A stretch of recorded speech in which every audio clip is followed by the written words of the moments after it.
Hello. Well, thank you for such a warm welcome. I really appreciate it, and seeing you all here today just fills me with so much hope. Look, I stand before you today as a mother of 4 teenagers.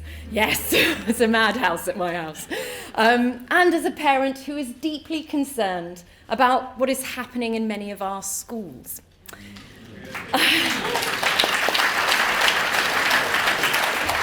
So I started my life just up the road in Sheffield, and I had my secondary school experience in the local comprehensive down in Kent. And like many of you, my education focused on traditional subjects.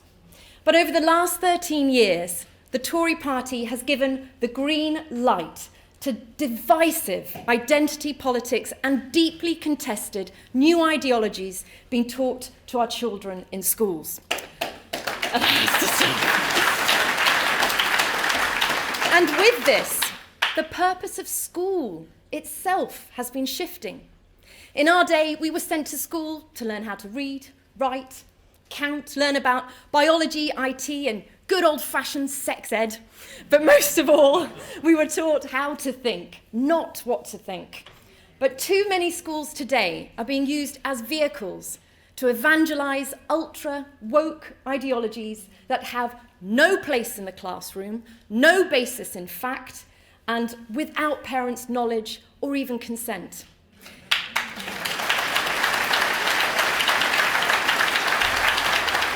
This is not education, this is social engineering, and it is not the purpose of our schools at all.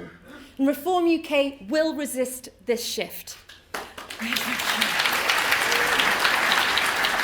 So one of the worst aspects of identity politics that has seeped into our schools is critical race theory, an import from America in the wake of the BLM movement.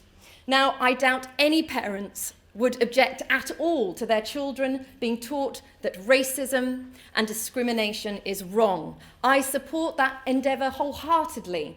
But critical race theory segregates people into categories of oppressors and victims based on the colour of their skin. It introduces racist language like white privilege, white fragility, and whiteness associated with negative.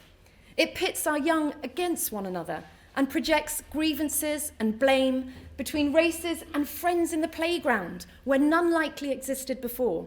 My daughter has experienced this firsthand herself at school. And it must not be allowed to re-racialise our schools in any way, nor unravel the great strides we have made towards rectifying inequality. And no one is saying there is not more work to be done, but more racism is not the answer. What will Reform UK do? Simple. Reform UK will ban critical race theory from schools for under 16s.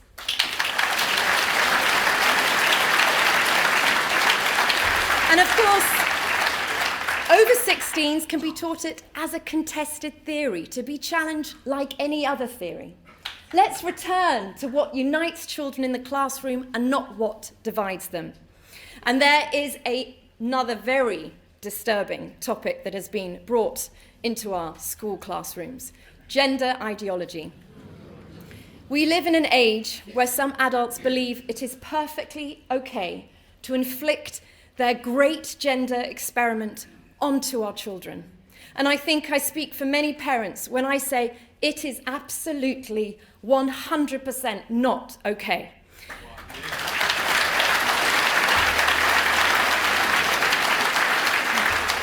And the fact this is happening in our schools crosses a massive red line. A report this year by Policy Exchange showed gender ideology is now built into the core values of many schools, to the extent that fundamental safeguarding principles for our children have been compromised. Gender ideology encourages children to disassociate with their healthy little bodies if they don't happen to fit a narrow, sexist stereotype. Children who may be mentally vulnerable or feel distress at the changes puberty brings are being planted with a seed that changing sex will solve their distress. In fact, just today in the Telegraph, there was an article about how a pupil had been taught by their teacher that to solve bullying, transitioning might be the answer. This has got to stay out of our schools. This whole gender ideology can set children on a path of puberty blockers, irreversible sex hormones, self-mutilation, and a lifetime on drugs before they are old enough to understand the full implications. It sounds to me like a mental health time bomb. And this is a crime against children and should be nowhere near schools.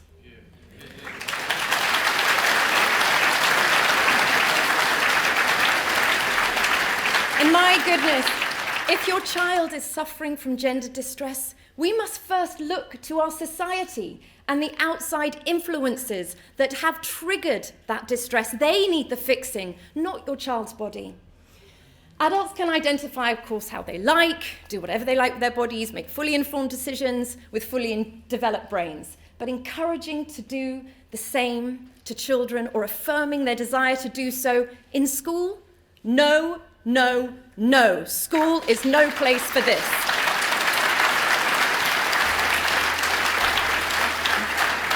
And even girls' loo facilities are being removed from schools. In this new sort of gender hell climate. Girls are being forced to share with boys in their loos and changing rooms. Many girls feel extremely uncomfortable about this, especially during the early teen years where they're starting their periods. This year, schoolgirls have been protesting up and down the country in disgust at schools, forcing this upon them. I'm not surprised. Girls have had their right to privacy and dignity stripped from them, all thanks to this gender ideology madness that heads have allowed to infect their place of learning. Not anymore. How on earth have we come to a point where schools think this is okay? Where this new ideology is actively forced on kids, regardless of the risk and the damage it can cause. And there are reports recently now of some teachers actively helping transition children behind their parents' backs. I mean, it's true, this is no joke. And girls are staying at home when they have their periods to avoid those dreaded unisex loos. This is child cruelty and a total breach of parental rights. Leave our children alone. Reform UK will make sure they do.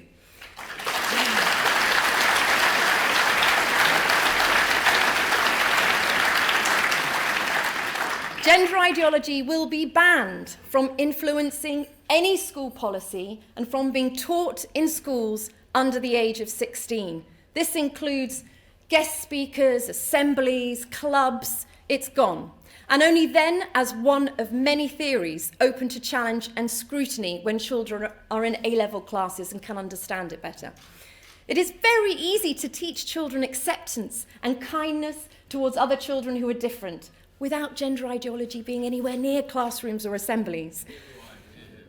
So another unspoken blight that I found in some schools is this sneaky political activism.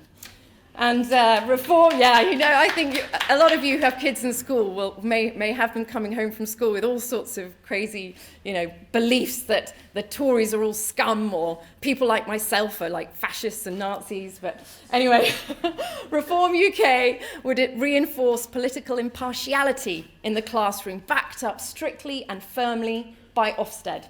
Teaching must be saved from becoming a tool to promote the Labour Party, or the Tory party, or yes, even Reform UK. Let's be honest, though, I think we all know the way most teachers swing, but schools are not there to produce lemmings for any political movement. So let's allow the next generation to come to their own conclusions when presented with a wide range of views delivered neutrally. So Reform UK would have an equivalent of the Doctor's Hippocratic Oath. We would have an impartiality oath for all teachers to sign up to proudly. It will commit teachers to focus on teaching children how to think and not what to think.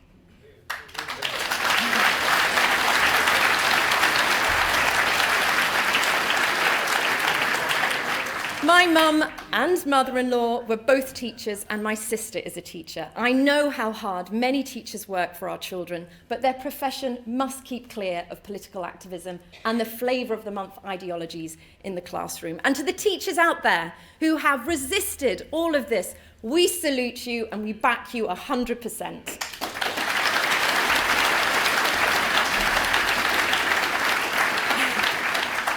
So, now, of course, we will get told by the usual suspects, as I've just mentioned, that having these basic concerns about children's safeguarding makes us all, yes, you've got it, Nazis, Hitlers, fascists, I don't know whatever else they want to throw at me, but it's usually the same old thing, same old tactic to shut us up. Well, we're not going to shut us up. And if they have a problem with me, they can come and fight me, because I will not stop protecting children where we can in public spaces where we're paying teachers to safeguard our children's mental well-being. This is a line that has been crossed, and I'm willing to fight all the way to put it back.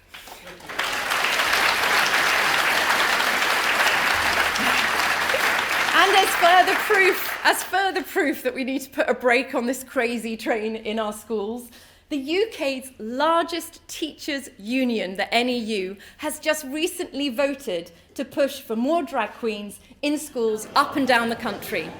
They voted by a huge majority. This is what they want for our children. So what on earth has this got to do with education? Now, look, there's nothing wrong with drag queen shows for adult audiences. I've enjoyed a few myself. But why would the teachers' union be so desperate to push drag queens on young children? Parents certainly haven't been calling for it. This has nothing to do with education and everything to do with social engineering. There is a huge difference between a panto dame like good old Christopher Biggins, I loved him, and drag queens, hyper-sexualized parodies of women coming into school to promote gender ideology and queerness to young children. This isn't about inclusion anymore. It is about our children being used to validate adults, and it is not okay. Many drag artists are appalled at this new target audience and would stand with me today. And it is an absurd decision by the NEU and a worrying sign of things to come if we don't put the brakes on now. What would Reform UK do? Simple. Drag queens queen away, but respectfully not in our schools.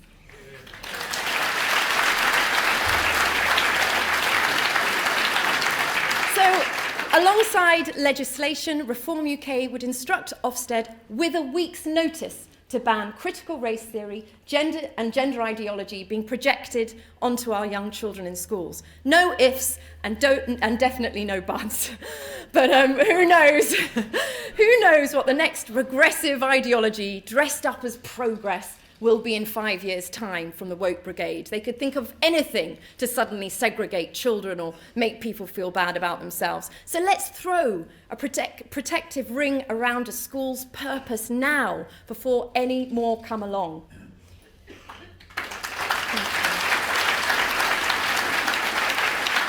And why is it that there are so many examples of safeguarding breaches in schools under existing rules today?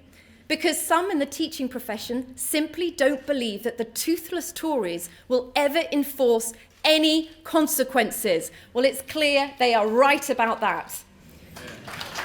They do nothing. Their rhetoric's very good now, but that's because an election's coming. But they've done nothing for years and years about this.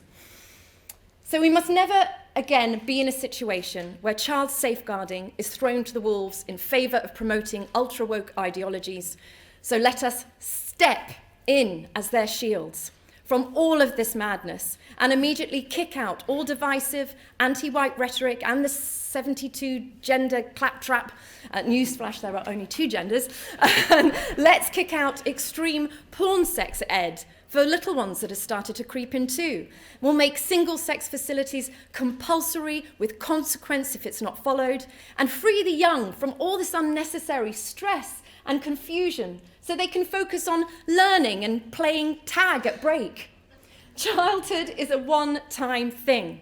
If we don't protect it where we can, in this day and age in particular, there are lions at the gate, all too ready to devour it, waiting to exploit our indifference and exhaustion.